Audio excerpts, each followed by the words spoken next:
So my name is Debra, I'm 52 years old and I'm from St Helens in the northwest of England. Yeah, I was diagnosed with secondary breast cancer in December 21. I was diagnosed de novo, so straight to secondaries. I had no experience of cancer before this, no family history that I know of. The only person I really knew was a lady I used to manage at work, and her cancer, she had breast cancer and it had returned, and I just knew somehow that once the breast cancer returns that you will die, but that is all I knew. So I was diagnosed 3 months ago now.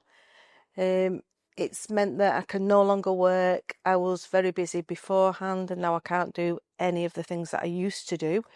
But it's also given me a new zest for life in that now I will not tolerate any stress in my life, and I just try to live every day as best I can. And I'm even getting to the point now where I will accept that rest is a good thing.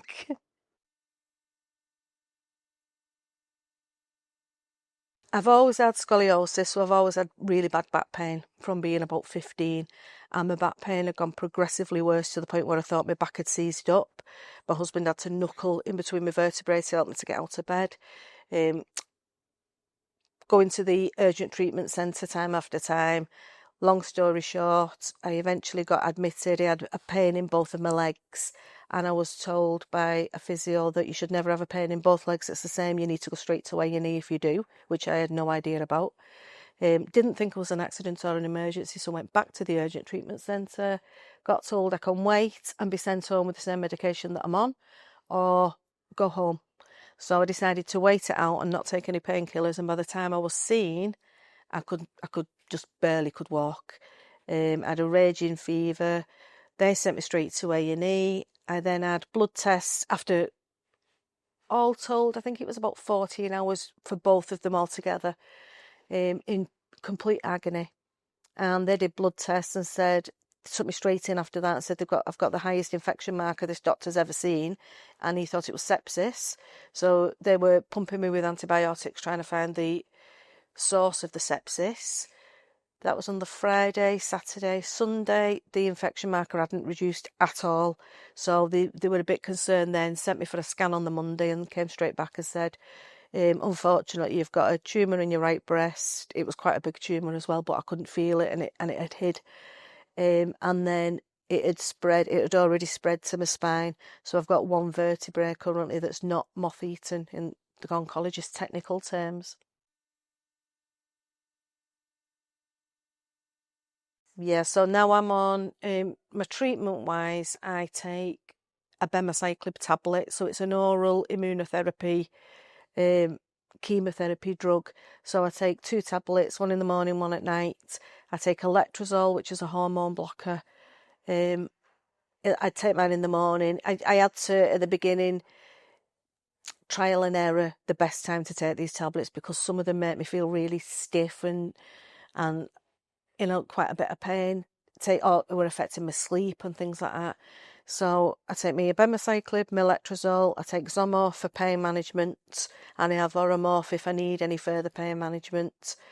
And I have lansoprazole to protect my stomach from the drugs. And then on a night I have my abemaciclib again, my Zomorph again, and I have amitriptyline, which I used to take before my diagnosis anyway, because I've always had really bad vivid dreams and nightmares. So these were to try and help me to get rid of the nightmares and have some better sleep, and they did work. And when I was diagnosed, they said keep on them because they're a muscle relaxant, so they will also help with any pain as well. And if I don't take them, I have really bad dreams. And I take Adcal to strengthen the bones. And every 4 weeks I go to the hospital and I have 2 injections in my stomach. One is like a little implant and one is a bone strengthener.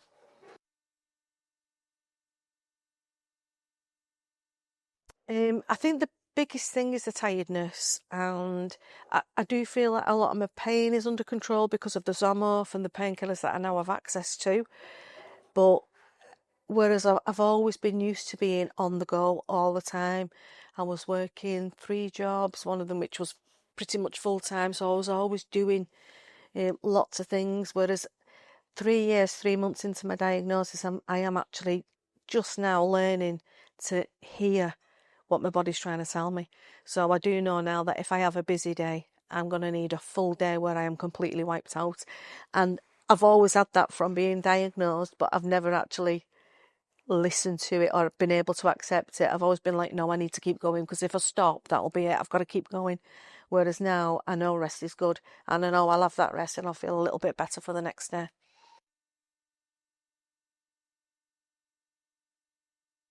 The worst thing that I've ever had to do in the whole of my life was tell my mum and dad, because I am my mum's main carer, and we're a very, very close-knit family. So I live literally on the next street to them. So as soon as I was told what it was, I told my husband, and I wasn't too worried about telling my husband because I knew he's a really strong, really laid-back guy, so I knew he wasn't going to freak out. He got upset, obviously. Of course he gets upset, and of course he tries not to show me the upset. But I knew my mum and dad would just go to absolute pieces, and my dad went to pieces more than I could have ever imagined. But I did ask them that I need them to let it all out and not try and hold it in, because if they do, I'll be worrying about them. That's going to make me more ill. So we all just need to be upfront and just completely honest and say, this is how we are today. And it took a while for them to get over it and to get used to a new way of living. And I think because it's an oral chemo, not an IV chemo, I think that's easier to handle. My mum often comes to my treatments with me, so she's there. She knows that I'm not hiding anything. If there's anything that comes up, I would always be honest with them. For me, that is the hardest part, is trying not to make them worry, trying to make them not worry. I'm quite optimistic about the whole thing. Since being diagnosed, I have got a complete new zest for life and enjoying every day as much as I can. Whereas my mum and dad like to wrap me in cotton wool, and they always have done, so it's obviously gone a lot worse now. They'd like me to be sat at home and not doing anything just to make sure I'm well. So that has been really difficult. This year we've had, my husband's got 3 children from a previous marriage, and this year we've had a little granddaughter, so she's now 6 months old. And my initial thoughts that just I couldn't shift from out my head were, I don't think I should be in her life. I don't think I should be part of her life, because she's going to lose me. And as a granddaughter, I don't think I could have coped with that when I was little, so I didn't want to put her through that. But I've got over it. They asked me to be known as a nana, and yeah, we meet up. She comes and stays with her. She lives too far away from my own liking, but that's a whole different matter. Yeah.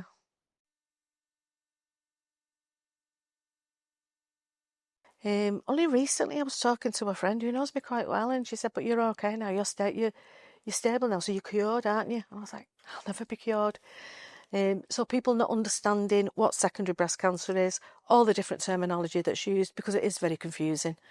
The fact that people see you looking quite well and see you living your life as best you can, because you don't want to sit at home wasting away, but then they don't see the bits where you are sat at home just absolutely washed out, shattered, struggling to move your arms, your legs. So people don't see that side of it. People have no concept of the unjustness of how unfair things are in different localities. So it is a postcode lottery, different treatments in different areas, not being able to access certain treatments that people need, not being counted while we're being treated, but being counted when we die. And when you mention these things to people, they're like, "You've got that wrong. You can't be right there." And I know before I was diagnosed, I didn't know anything about cancer whatsoever, and it's not something you bother yourself with until you know somebody close to you who's affected by it.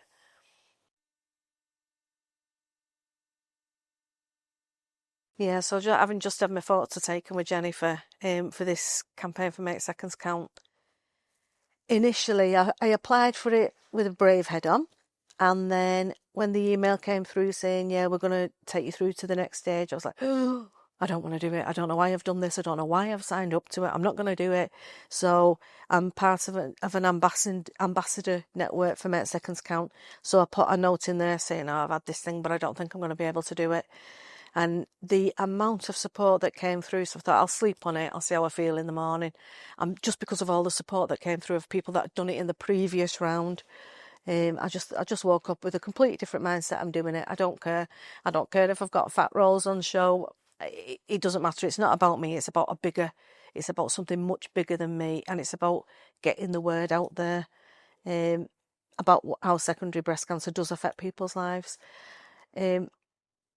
I want to make sure that anybody who is diagnosed with this disease and has bad days, especially when they're newly diagnosed and they've got a bad day and they're worrying and they think it's just them because everyone they're seeing is, oh, you're okay, you're getting on with it, you must be all right. I want them to know that we all have those bad days. You just learn to live with it, and you learn to live more for your better days and plan your days better. And I don't want them to feel that they're alone. We've all been there, and we'll all still have them until the day we die. We will have those bad days, and it's fine to have those bad days. It's not a bad thing. It's just something that is going to be there.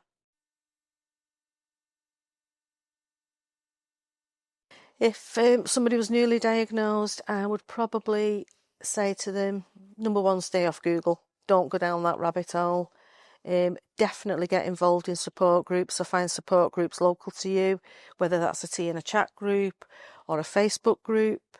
Get involved with as many different charities, support groups as you possibly can. Find the one that works for you, because they won't all be the same and they won't all work for everyone. Find the one that works for you. Definitely go on a retreat, because that's when you will meet people all together in a room in a very, very similar position. I'll never say the same position, because on my first retreat there were 30 odd ladies and not another one of them was on the same treatments as me. So everybody's slightly different, but it's good to get that perspective of what other people are going through as well. There will be days when you feel rough, there will be days when you're absolutely petrified, and that's just normal, but it will get much better as soon as you've got your treatment plan and you know where you're going, and you know that there are lots of, once this one stops working, there's another one, and then there's another one. It does become a lot clearer and a lot easier to manage. You need to know your own not expectations, your own capabilities and what you can do, but you can make a really good life even knowing that. And I've honestly taken my cancer as a message that you were too busy, you needed to slow down. We sent you lockdown, you didn't listen, you promised you weren't going back to that manic lifestyle, you went back twice as bad. So now, you've got to stop, you've got to slow down.